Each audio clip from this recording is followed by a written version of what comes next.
You are listening to the Fly the W670 podcast. This is season 2, episode number 30. Can you believe it, Crawly?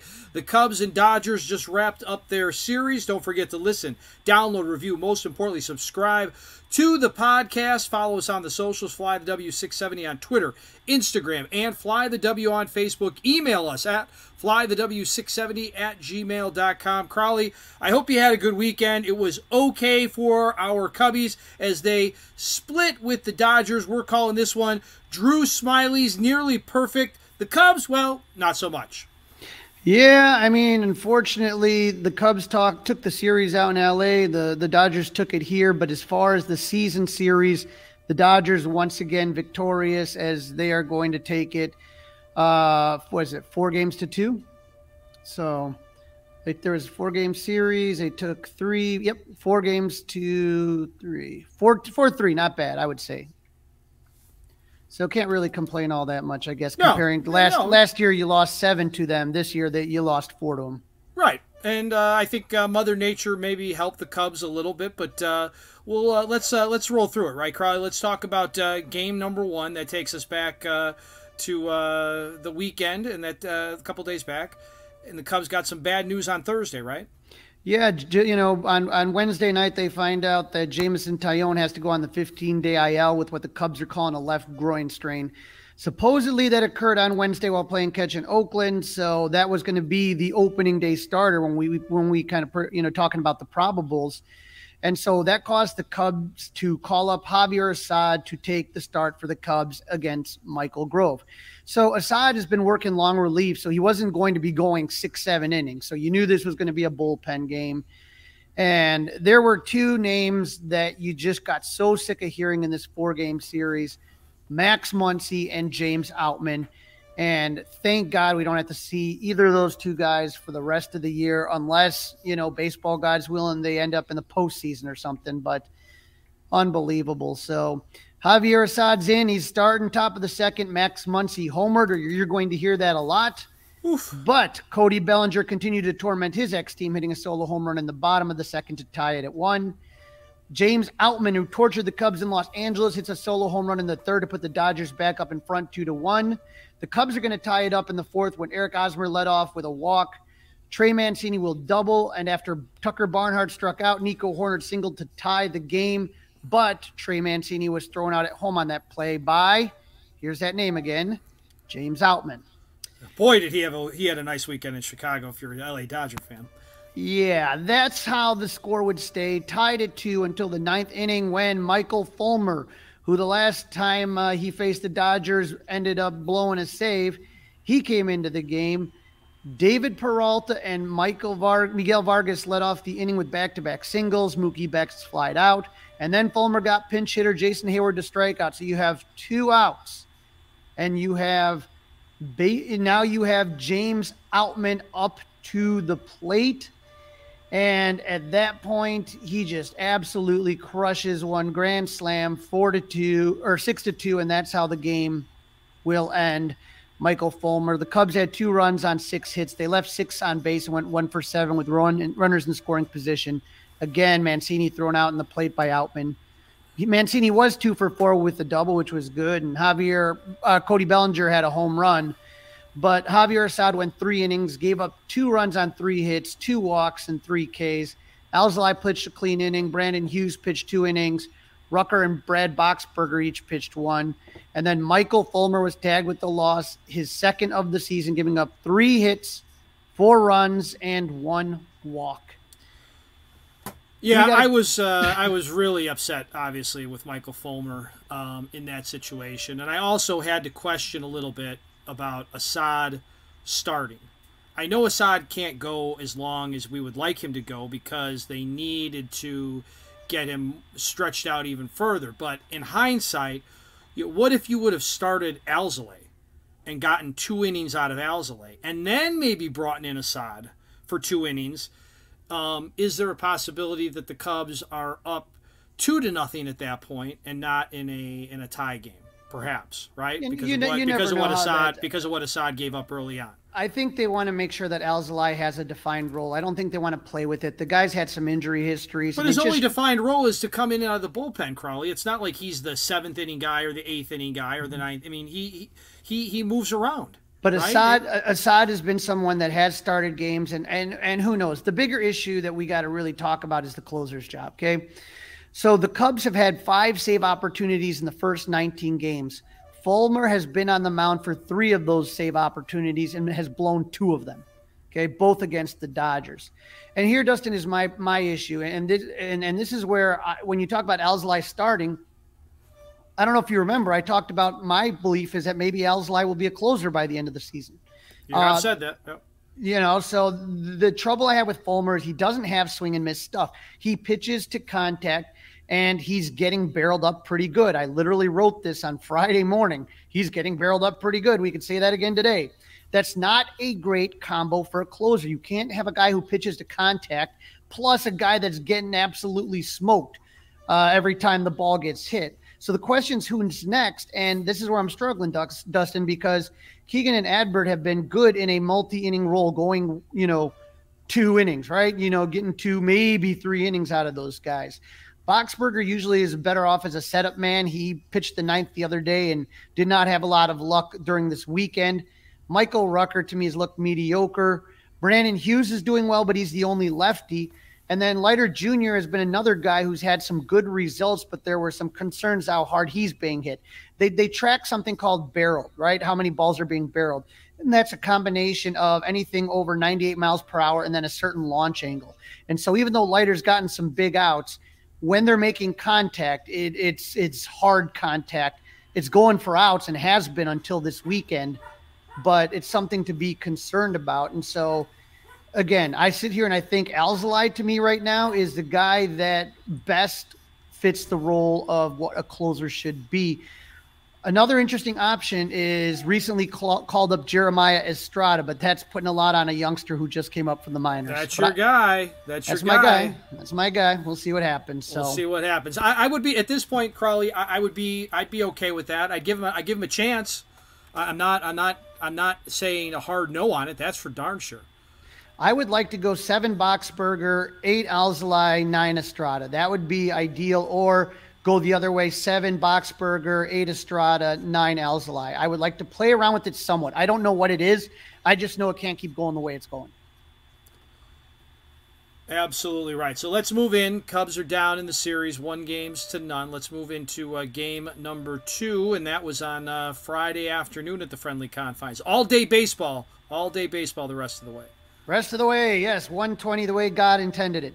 So, after another frustrating start against Michael Grove, who apparently the Cubs are the only ones that can't beat this guy, they had the difficult task of facing Julio Urias, and the wind was howling out. The flags were stiff, straight out to center, and the Cubs, once offense, jumped all over Urias, scoring 2 in the first, 1 in the second, none in the fourth, but then scored 7 runs in the 5th inning. Dustin, the Cubs scored 13 runs on 17 hits. Happ, Suzuki, Bellinger, Wisdom all hit doubles. Nick Magical had a triple. And then Bellinger, Mancini, Wisdom, even Nico Horner hits his first home run. So with the wind howling out, right, must have been a tough day for both pitchers, right? For Urias and Smyly, wrong. Funny thing, Dustin, is that Smyly said before the game, he was talking to the media after the game was over. He said, before the game, I actually had the worst pregame bullpen I can remember. And you know what that made me think of was the Kerry Wood 20 strikeout game. Yeah. Kerry Wood said the exact same thing. A lot of comparisons. A lot of people talked about that. So once the game starts, he is completely locked in. He's perfect through 7 innings. Now, keep in mind, the Cubs have never had a perfect game in their 147-year history. They almost had one. Milt Pappas, 1972, on a 3-2 count, Bruce Fleming calls ball 4. To this day, to the day Milt Pappas died, he was furious about that. And so Pappas went on to finish the game with a no-hitter, which was the last time a Cubs pitcher has thrown a no-hitter at Wrigley Field, 1972. Smyly struck out 10 Dodgers, and anytime they did hit the ball, it was weak contact. Out of the first 21 batters that Smyly faced, Only 3 had an exit velo over 90 miles per hour. So, of course, just baseball being baseball, the weakest hit of the day was the one that ended Smyly's bid for perfection. Pinch hitter David Peralta hits a ball probably less than 30 miles per hour, a dribbler right up the grass on the third base line. Smyly and catcher Jan Gomes are both desperately trying to get to the ball. Gomes falls over, kind of leapfrogs Smyly. Smyly, it's like a horsey back ride almost. Yep, and the Dodger, that ends the perfecto. The crowd gave Smyly a huge standing ovation. And again, when Ross pulled him from the game 2 batters later. Now, a real quick, Dustin, it was interesting at the game when you're there. It was so wild because of all the offense and everyone's going crazy. But then around the 5th inning, everyone's kind of starting to realize, wait, something's going on here. And then every out from like the middle of the 5th on, the crowd's getting louder and louder, and everybody is just getting juiced. It was so amazing until, like I said, that's, you're in the 8th inning and you have a perfect game going and you're looking at it. I have never seen a no-hitter. I had tickets to the Carlos Zambrano game in Milwaukee, and I could not make it. And then I was at the game where Ted Lilly pitched a no-hitter against the White Sox in the 9th, which was busted up by Juan Pierre. And I thought maybe I would see history once again, but it's not to be. One thing that was interesting, though, Dustin, is that Smyly threw over 90 pitches going into the 8th. After the first hit, he faced 2 more batters, and then Estrada comes in. But he threw 103 pitches. Are you surprised that Ross left him in the game after the perfect game bid ended and the Cubs up big time? Well, I am, but I wondered, did they not have anybody up yet? Was that the reason why he was left in the game at that point? That's what I kind of think. And based on, they weren't hard pitches, if that makes any sense. He was having an easy day of it. He wasn't overly exerting himself. So yes, I was, but I wondered if it was because they didn't have anybody up and ready to go. And that's what you're talking about, those high stress innings where the pitcher really has to work to get out of it. And so Ross was asked after the game if, even regardless of the pitch count, would he have sent him out in the 9th? And Ross said, yeah, I would have rode him harder than Jan did. So great quote. What a great funny quote that was. Yeah. A fun afternoon of baseball. And for those that witnessed it, it was a game you're not going to forget anytime soon. So game number 3, Crawly, the series is tied 1-1. And game number 3, Hayden Wesneski was out there. But before the game started, there was actually snow flurries in April at Wrigley Field. Not the first, won't be the last. April is just a goofy month to go to a ball game. And I think it was snowing a little bit here today. My friend John Benedict on the organ playing Let It Snow. It's never a good sign when Johnny B is playing that on the organ. But this saw Hayden facing off against Derek May. Neither pitcher was involved in that series out in L.A. last week. And so this time it was the Dodgers' turn to hit some home runs. Wesneski not sharp again. The only game he's really looked decent in was the Oakland game, which isn't saying much. He loaded the bases in the first with no outs, but was able to get out of it, giving up only 1 run and then getting a double play. So that was good. And the Cubs were able to answer in their half of the first by loading the bases with no outs. Seiya hit into a force out that tied the game, but with runners in the corners and 1 out, they couldn't drive in any more runs. Guess who's back? James Outman's back. He puts the Dodgers up 2-1 with a solo home run, and his day was just getting started. Next time Outman came up to bat in the 4th inning, Jamie D. Martinez was standing at third, so Outman hit an RBI single to make it 3-1.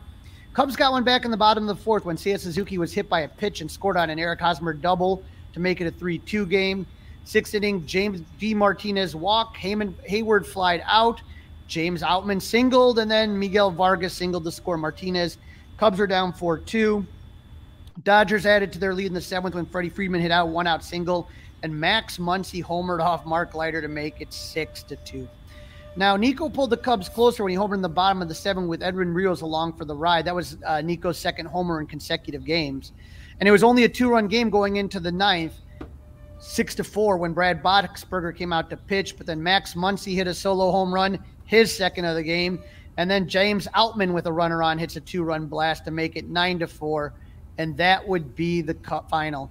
Cubs had 4 runs on 5 hits. That's not going to do it, 5 hits. Nico was 2 for 5, so he almost had half the Cubs hits with 2 RBIs and a homer.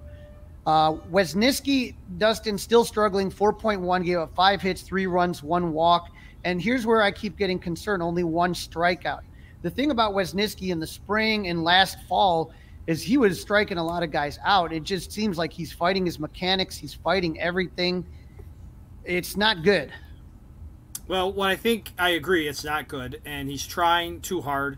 I think he's a really good kid. I think he's got the stuff. I think his ego, his confidence is a little bit shaken right now, and I'm wondering if we don't see him make the next start. I wonder if they skip him and or move him down. I think they've got till the weekend when they need the 5th starter again coming up, the off day coming up. So I wonder if they're going to skip Wesneski and maybe try to get his confidence built back up in the minors for a couple starts. No, they can't do it because of the injury to Jameson Taillon. So what'll end up happening is he's going to be pitching against the Padres. To finish up Game 3, Brandon Hughes gave up 1 run, Mark Leiter gave up 2 runs, and Brad Boxberger gave up 3 runs. So not the greatest game for the bullpen either. Alzolay pitched 1 scoreless inning, and Michael Rucker pitched 0.2 innings of shutout ball. Well, regardless of whether or not Crawly is pitching against the Padres, that's my suggestion, is they give him a couple of days off and move him down to get his confidence back up. But we'll see. We'll see what happens. Yeah, Saturday's game, I was in the car for most of the game, had it on the radio, and at one point gave up and put on some music because it was just terribly frustrating. Yep, it definitely was. All right, so then we move into today. It's Sunday Fun Day, game number 4 of the series, and the pitching matchup everybody was talking about, Crawly, Marcus Stroman versus Clayton Kershaw. Yeah, this is one that we were all excited about, 2 aces, and then the funny thing is neither pitcher had that great of a day. Started out good for the Cubs. In the bottom of the first, Nico Horner reached on an error by Max Muncy at third, and he was able to make it to second on that error. He would come around to score on a single by Cody Bellinger. James Outman, who didn't seem to do anything wrong this series, did make a mistake. He threw it to home rather than to the cutoff man. And so Cody alertly went to second on that. And there was no way they were getting Horner out at home. So, that proved to be a big play. Seiya Suzuki would hit an RBI single to score Belly. And that gave the Cubs a 2-0 lead. That lead wouldn't last long because in the top of the third, Austin Barnes, one of the worst hitters in baseball, .065 average, got his second hit of the season in 31 at-bats, a single to right. And then Mookie Betts, who the Cubs have done a great job containing through 6 games, he hit a 2-run homer to tie it up.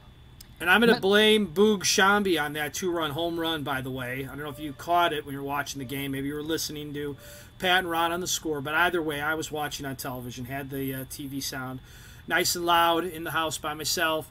Boog talking about how much Mookie Betts hates the cold and pointing out that he had double batting gloves on, 2 sets of thermal underpants on, double sweatshirt on. Boom! Boom! I'm like, Boog, I blame you. You jinxed it, man. He was the mush on that one. All right. He was the mush. Nice moment does occur after that because the next batter is Freddie Freeman. Marcus Stroman strikes him out for his 1,000th career strikeout.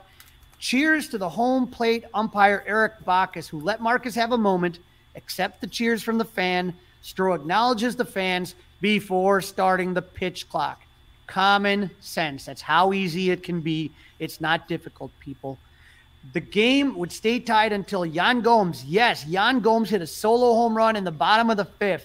Dustin, get this stat. Yan Gomes had 8 home runs for the Cubs last season.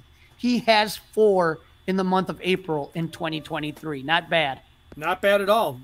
If they had won the game, maybe he would have had a different hat on. So he was wearing the cowboy hat. He wore the football helmet. I don't know what hat he would have pulled out this time. Who knows? But the Dodgers would answer in the 6th with the leadoff home run to Freeman. And then Max Muncy crushed one, and the Cubs would trail for the first time 4-3. And so right after that, so you had a leadoff walk to Freeman. Muncy crushes one. So they're down 4-3, followed by a J.D. Martinez home run to make it 5-3. Stroh would not make it out of the 6th inning for the first time this season. You know, man, you're not going to sit there and get mad at Stroh. I mean, that was just not the greatest game, but I mean, he's been excellent all season so far.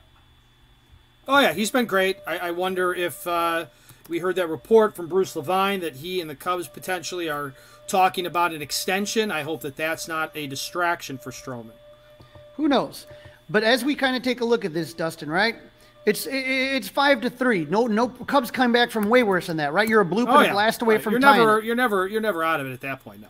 So David Ross calls on Michael Fulmer to keep it close in the 9th. Once again, he struggles with 2 outs. Michael Vargas singles. Fulmer walked one of the worst hitters in baseball, as I mentioned before, Austin Barnes. How do you walk Austin Barnes? Someone tell me. And then Mookie Betts doubled on a line drive to left, and the Cubs were down 7-3, and that's how it would end. Little bit of controversy. Cubs loaded the bases in the 9th with a Patrick Wisdom single. Mancini on an 0-2 count reaches on catcher's interference. Thank you very much. Torrens lined out, so you got 1 out, but then Yan Gomes singles to load the bases with 1 out. Now, Nick Madrigal at this point in the game was 0 for 4 on the day. You also had Ian Happ, who had the day off on the bench. So Ross had the decision. Roll with Madrigal, good contact hitter. He hadn't rolled into 1 double play all season. Or does he go with the power bat Ian Happ? Unfortunately, well, I mean, it's not even a question, right? I mean, to me, it's not even a question. I mean, Ian Happ is your guy, right? He is the one that you rely on. And he's Ross's guy. Ross loves that guy. Right, and so it was surprising that he let Madrigal take the at-bat, and he grounded in his double play first of the game, and that was it. So I'm sure that's going to be the talk on the Mully Hall show tomorrow morning. Well, it's that, the other thing. And I did not see and you're going to tell me because I'm sure you did. If you didn't, it's okay. I'm not trying to put you on the spot. I did not see, other than the highlights or the lowlights, if you will, any of Saturday's game on television. Everything I caught was either on my app or on the radio. Did David Ross have a winter snow cap on Saturday afternoon? I was watching, but I guess I think he might have, to be honest. I hate that, okay? But you're in the dugout. I'm not saying he needs to have a short sleeve shirt on, but you set a tone with that damn winter cap, okay? That you're out there and it's too cold. You're saying it's too cold to be out here to be playing baseball. I hate that look.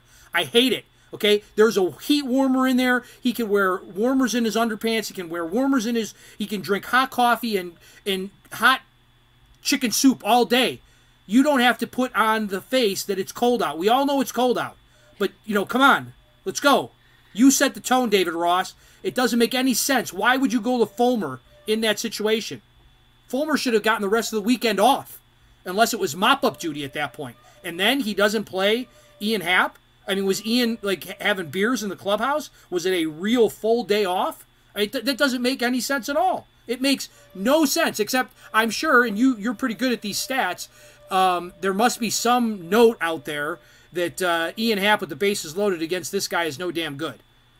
I take my chances. I take my chances. But I don't have any numbers saying one way or the other, but usually you would think to roll the dice in that situation, but he didn't. And it didn't help that the Cubs offense disappeared. And tomorrow's a day off, Crawly. Tomorrow is a day off. Right. And so the Cubs had only 3 runs on 6 hits, but 2 of those hits came on the 9th. So if you think about it, right, you had 6 hits, but you only had 4 hits through 8 innings. Bellinger was 2 for 4. So Bellinger, Horner was 2 for 4. That's about it. So, I mean, you don't have any guys, you kind of slumping here. Stroman went 5 innings pitched. He gave up 5 runs on 6 hits, 1 walk, 5 Ks. He gave up 3 home runs. Brandon Hughes pitched another inning, nice inning. Keegan Thompson with another good 2. And then Fulmer just being a disaster in the 9th. So hopefully the Cubs figure that out sooner rather than later. Just, I didn't expect them to win the series against the Dodgers, right? I didn't expect that. And the game that they won is actually the game that I expected them to lose. But right. I was really, really frustrated about how Sunday went. But all right, we'll get into my frustration later. Was, again, you couldn't get to Michael Grove. I still that just baffles me today. Clayton Kershaw, he's a great pitcher, man. Hey, all right. Julio Urias, you pounded him. Congratulations. Great job. That was really hard to do. Michael Grove and Derek May, I don't know. You are listening to the Fly the W670 podcast. This is season 2, episode 30. Cubs dropping 3 of 4 from the Dodgers. In this segment, Crawly talks to Mick Gillispie, play-by-play announcer for the Tennessee Smokies, to talk about Cubs' loaded Double-A team. Joining me now on the Fly the W podcast, we have your play-by-play announcer for your Tennessee Smokies. As we continue our Down on the Farm segment, we have now moved up to Double-A. Mick Gillispie, how are you, buddy? Yeah, what do you say, man? I'm doing good, and glad to talk to you, Crawly. Let's get some beers, man. Absolutely. Now, I'm looking at this right here, and you're talking about a Tennessee Smoky team that I think was 1 game away from the championship last year, correct? Yeah. Well, we had 2 chances to win it all for the first time since Tony La Russa was our manager in 1978, and that didn't happen. And so we have the second longest drought in minor league baseball without a championship on the field. Well, Mick, I'm just looking at this team that you have right now. This Tennessee Smoky team has 11 of the top 30 prospects. Have you, in all your years of calling baseball, have you seen a team so stacked as the one that currently is playing in Tennessee? I mean, look, we've had some really good teams since I've been there. I mean, I've been there a long time. But this team definitely has talent. And we got a great manager too, Michael Ryan. I think that he's a guy who could help the Cubs. He could be a great bench coach for David Ross. I mean, he's one of the best baseball guys I've ever been around. So, we have talent and we have the right leadership. So I'm kind of hoping that this is the year that they figure out a way to be the last team standing at the end.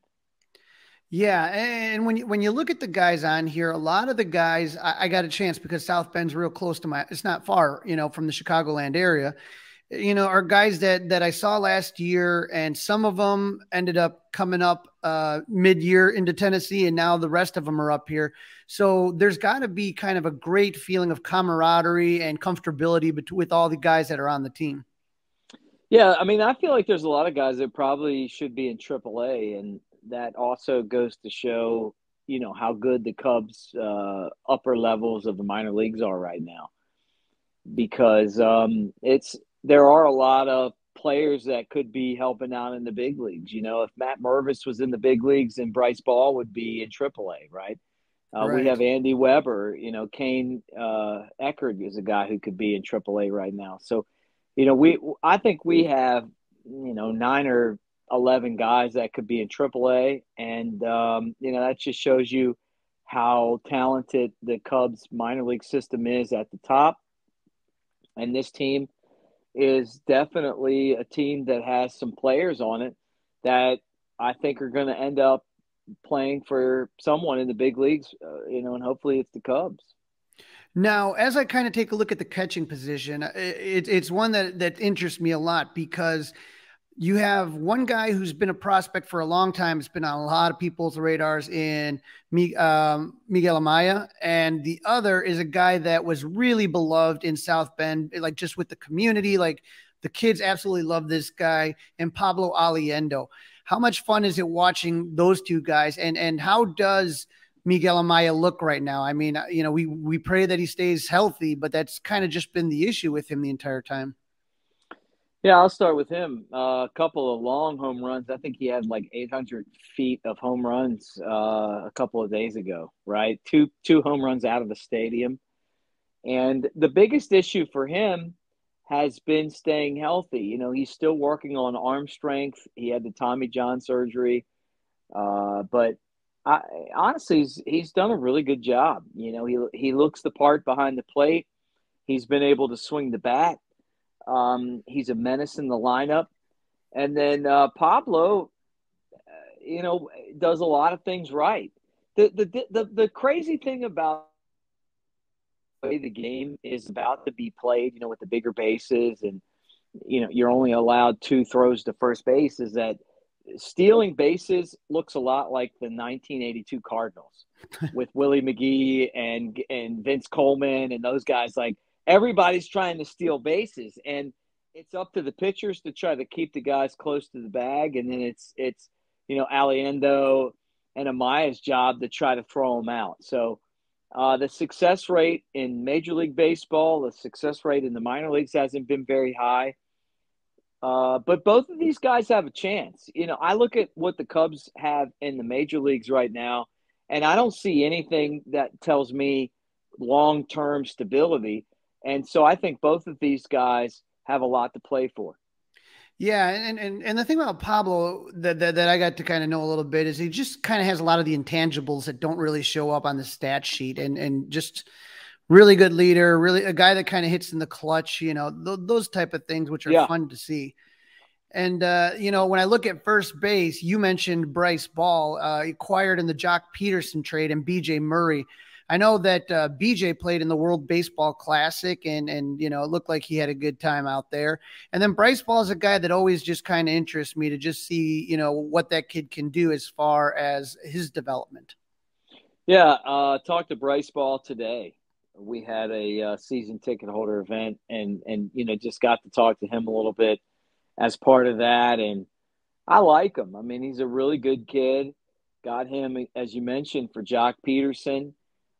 He's a big guy playing first base. The crazy thing is that the Smokies have had like a 4-man rotation at that position this year. So it's been BJ Murray and Bryce Ball and Nelson Maldonado, and some other guys that are mixing in there. And I mean, you're 13 games in and you've had 4 guys play first base. Last year it was Matt Mervis and Bryce Ball. Bryce Ball is your prototypical first baseman. He's a big guy. I think he's a little bit better at the position defensively than Matt Mervis. And, I'm curious to see kind of where this season leads him. I don't see Murray as like a prototypical first baseman. He's played different spots in the infield, but he's also a fun guy to watch.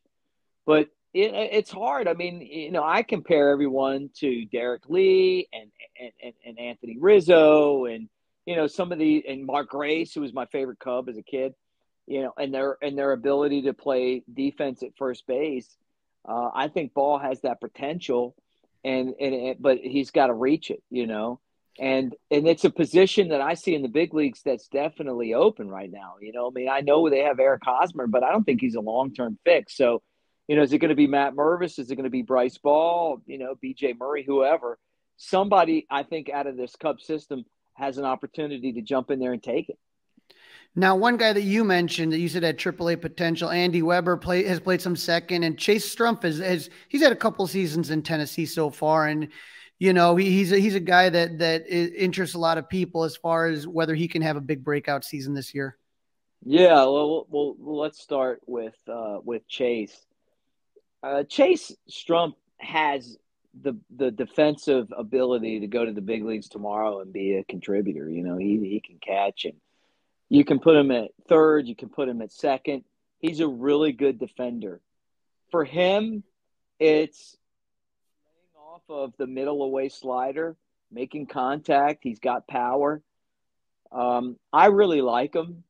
Not baseball. I just like him. I think he's a really cool guy and a really smart guy, So, he's definitely somebody that I pull for. And I would love to see him kind of be, kind of figure it all out. And it's mentally tough, when you expect to be in AAA, you want to move up, and then you're back again. He hit over 20 home runs last year. He was really clutch, and he played great defense. It's all about making contact for him. And the crazy thing is that when they drafted him out of UCLA, they thought, well, he's going to be a contact guy, but he's been more of a power guy, So would love to see him make more contact, lay off some of those pitches, take some walks. But there's no one that likes him more than I do just as a person, and I really hope that it happens for him. Yeah, and I'm looking at shortstop, and I've seen that Luis Vasquez has played the most of it, and Luis has been around a while, and he's kind of been, I don't know, what would you say, all over the system so far, right? Look, Luis Vasquez is going to be on a big league roster at some point because he can play shortstop as well as anyone. And I'm guessing that the Cubs will eventually say, hey, you know what? We just need somebody that can come up here and pick it, He hit 2 home runs in today's game. If that bat really plays like it has over the last week, it's not going to take him long to be up there because he looks like he's on ice skates playing that shortstop spot. He can really pick it. He's got the great arm.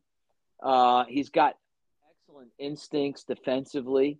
It's all been about, him hitting. And over the last week, that's what he's done. I love him. I just think, like, for me, I want someone in that shortstop position that can make all the plays. And he's that guy. So, whether it's with the Cubs or someone else, I really believe that he's going to be a big leaguer. And if he can hit, if he continues to develop the bat, he's an everyday guy for me. He can already play the position defensively. It's all about the bat. So if that continues to come around, he's a real find. Now, the guys that I talk to, the minor leaguers, they always say, when I've talked to guys that have been in the AAA and all that stuff, they always say that the jump from high A to double A seems to be one of the toughest jumps right now. And one guy who just did that, third baseman Luis Verdugo. So still early in the season, still kind of trying to find his way, right? Yeah, Verdugo has a long way to go, and it is a really tough jump. You're talking about talent right now. Michael Ryan, our manager, was saying that, a lot of people feel like prospect-wise, pitching-wise, that Double-A is even better than Triple-A right now. You're talking about 76% retention rate as far as the arms go. Some teams have every single pitcher back from last year. And, Verdugo is right now overwhelmed with what is happening here. But that's part of the process, you go through this. You strike out a lot. You got to learn how to attack some of these pitchers. And, that's what he's going through. But you look at his numbers and you know that eventually he's going to figure it out. And that's what makes this so tough, that it is a really big jump from, A ball to Double A. And honestly, the other jump that's big is Triple A to the big leagues, And I've heard that for years and years. And some people feel like the jump from A ball to Double A is really kind of higher than Triple A to the big leagues. I guess it's just, kind of how you're looking at it. But we're only 13, 14 games in, man. We got a lot of baseball to play. Right. So if I'm him, just go out there and just keep on taking your lumps and figure it out. I think that's what's going to happen. This is the Fly the W670 podcast. This is segment number 3. It's season 2. It's episode 30. We're talking rosters, and we're going to preview the Padres. But we don't want you to forget to listen, download, review, and most importantly, subscribe to the Fly the W podcast. All right, Crowley, the Cubs have dropped 3 of 4 to the Dodgers as they have a day off on Monday. Let's talk about Tuesday. Take a look at the standings as the Padres are coming to Wrigley Field. Yep, it is just absolutely unreal. Milwaukee's still in first place, 15-6. They're 7-3 in their last 10. The Pittsburgh Pirates on a 7-game win streak. They're 16-7, percentage points behind the Brewers. The Cubs are 12-9. They've lost their last 2. They're 6-4. St. Louis, 8-13, 4-6 in their last 10 on a 2-game losing streak. And Cincinnati in the basement, 7-15. They are going the opposite way of the Pirates. They've lost 6 in a row and 8 out of their last 10. So, it's just really hard. The Cubs can't make a mistake because the 2 teams in front of them keep rolling. Keep rolling. That's okay. I'm not buying into the Pirates just yet. But your record is what it is. I think the Cubs have had a much better April than any of us could have expected. And Crowley, we're getting some big news on Kyle Hendricks. Yeah, we talked about Jameson Taillon going down. We talked about, we talked about Hayden Wesneski really struggling lately. Well, Kyle Hendricks, David Ross told the beat writers that Hendricks has thrown a 3-inning simulated game on Saturday. Then he's going to throw a side session in a few days, which is what starters normally do. That's normally their routine. They throw, a few days later they have their side session, a few more days they have their start. So if all goes well, he will start if he all goes well in his side session in a few days, he will start a rehab assignment. Now, the Cubs want him to pitch in a warm climate, so he's not going to pitch in Iowa. Chances are he's either going to play for the Smokies, who are going to take on the Birmingham Barons in Alabama, or for the Myrtle Beach Pelicans, who will be taking on the Charleston River Dogs in South Carolina.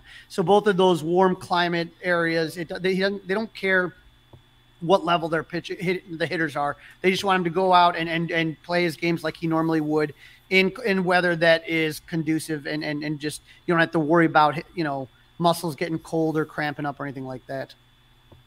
So he's not going to be at South Bend. There is some talk about that. That's not going to happen. No, nowhere where there's even a chance of it being cold, where it might be in the early 50s, upper 50s. They want him pitching where it's like 60s, 70s, maybe even 80s.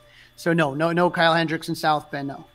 All right. We also talked about, to start the podcast, about the news that Jameson Taillon is on the IL with a strained groin. They had Javier Assad come up to take his place, but then he wasn't so great, so they optioned Assad back to AAA Iowa, and then your guy, Crawly, Jeremiah Estrada, was called up.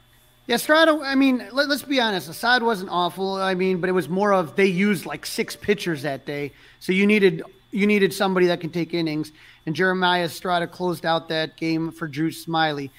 He's a guy that has a lot of heat, and he has some pretty wicked stuff. Let's see how it plays out in the majors, and my guess is they're not going to put him in high leverage situations to begin with. I see him, coming in 5th, 6th, maybe the 7th to kind of start out, but it's up to him if he really wants to, do some more. Hopefully he can, show the Cubs how valuable he is and not get sent back down.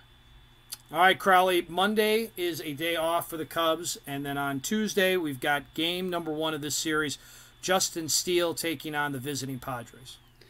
Yep, Justin Steele versus the Padres. This is going to be interesting one here. It's going to be Justin Steele, lefty, 3-0, 1.44 ERA versus Ian Snell, 0-3, 6 ERA. When you take a look at the Cubs versus Snell, Yan Gomes is 273 and 11 at bats. Cody Bellinger might want to take the day off. He's had 6 at bats and he hits 167 against him. Eric Hosmer may want to be in there, 3 at bats, 667, small sample size. And Trey Mancini is 300 at 10 at bats. So you could probably see both of those guys, 1 first base, 1 DH. And on the flip side, San Diego's only seen Steele once, so that's pretty much 3 at bats. So it's a very small sample size. So most of the guys either have 1 hit or 2 hits. Jake Cronenworth had 2 hits, but everyone else pretty much had 3 hits. So they don't have a lot of experience against Justin Steele. I like my chances with Justin Steele. I'll tell you that right now, Crawly. Never bet against that kid. Game 2 sees a familiar face for Cubs. Drew Smyly, coming off that fantastic outing versus the Dodgers, 2-1 with a 3.13 ERA, is going to face old friend Michael Wacha. You remember him from the old Cardinal days, 2-1 with a 7.08 ERA. Tucker Barnhart struggles mightily against Barnhart. Cody Bellinger's 3.33 at 6 at bats. How about Ian Happ? 3.64 and 11 at bats against Michael Wacha.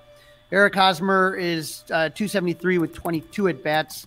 And then you have no one else really has Dansby Swanson, 2.73 with 11 at bats. So over there. And then with Drew Smyly, one of the best hitters right now, and I'll talk about that in a minute, is going to be Xander Bogaerts. And he only is 190 against Drew Smyly and 21 at bats, so not a small sample size. Their DH, Nelson Cruz, 21 at bats, 190. Manny Machado does really good against Drew Smyly, 18 at bats, 333 average. And Ruffin Odor, 12 at bats, 167. So we'll see what happens on this one. And then game number 3, Hayden Wesneski, important start for him. Yeah, they're going to do it. And the tough thing is it's going to be against right now a guy that's been pitching really well for the Padres, Seth Lugo. Wesneski's 1-1 with a 6.23 ERA. Seth Lugo 2-1 with a 2.78 ERA. Cody Bellinger hits 286 with 7 at bats against Lugo. 13 at bats for Swanson, .077. Maybe a day off for him. I know he doesn't want them, but maybe that's not a good matchup for him. And then no one's seen Hayden Wesneski on San Diego. So as of right now, you're taking a look and you're saying to yourself, okay, let's see what happens. But those are the matchups. Those are the probables we got. That's not to say things aren't going to get switched up. Like you said with Hayden, maybe they give him another day off or something. Who knows? We will wait and see. A little who's hot, who's not. Who is hot for the Cubs? How about Seiya Suzuki? 9 for 21, 4 runs, 5 RBIs. He's hitting 429, 556, 476 slug. Also on that hot list, how about Cody Bellinger in his last 27 at bats, 11 hits. He has 3 doubles, 2 homers, 5 RBIs. He's slashing 407, 500, and 741. He is hot. As far as the not, Patrick Wisdom is cooling off. He has 8 hits in his last 31 at bats. Good thing for him. 3 of those are homers, 9 RBIs. But his average is 258, 281, but he's slugging 77, which is what you kind of expect with Wisdom. But Dansby Swanson is ice cold here right now. He is 4 for his last 24, no extra base hits. He's walking a lot, 9 walks to 7 strikeouts, but he's slashing 167. His on base is 394 because of those walks, but his slug is 167. So he is hurting right now. Yes, he is. Yes, he is.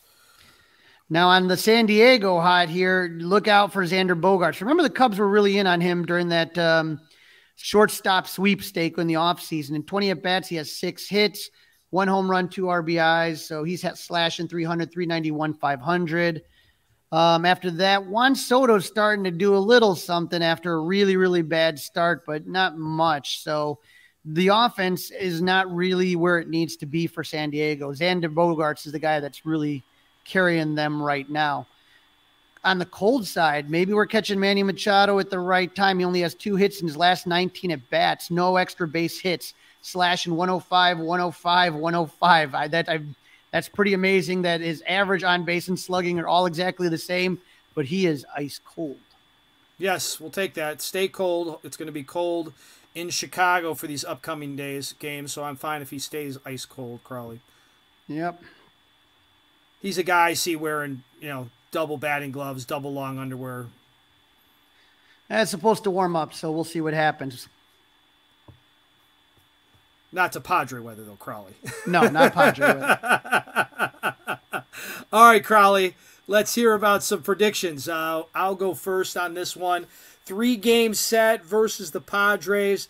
Based on the pitching matchups, I think they've got one for sure. I think Tuesday night is a Cubs W for sure. Can Drew Smyly put together another really nice game? We'll have to wait. That's the game. I think it could either be Cubs 2 out of 3 or the Padres 2 out of 3. I think the middle game is going to be the most important. Right now, I have little faith in Hayden Wesneski, so I think they'll get to him. Yeah, I got the Cubs winning 2 out of 3, taking game 1 and taking game 2. The weather's going to start getting a little back to normal, so I think that helps everybody, including the Cubs. Fingers crossed, Crawly. Fingers crossed. Well, that's a wrap. All right, that's a wrap. Season 2, episode 30. Drew Smyly, nearly perfect. The Cubs, well, not so much. Don't forget to listen, download, review, and subscribe to the Fly the W podcast. Follow the socials, Fly the W on Facebook, Fly the W670 on Instagram. You can email us, flythew670@gmail.com, and now you can watch it.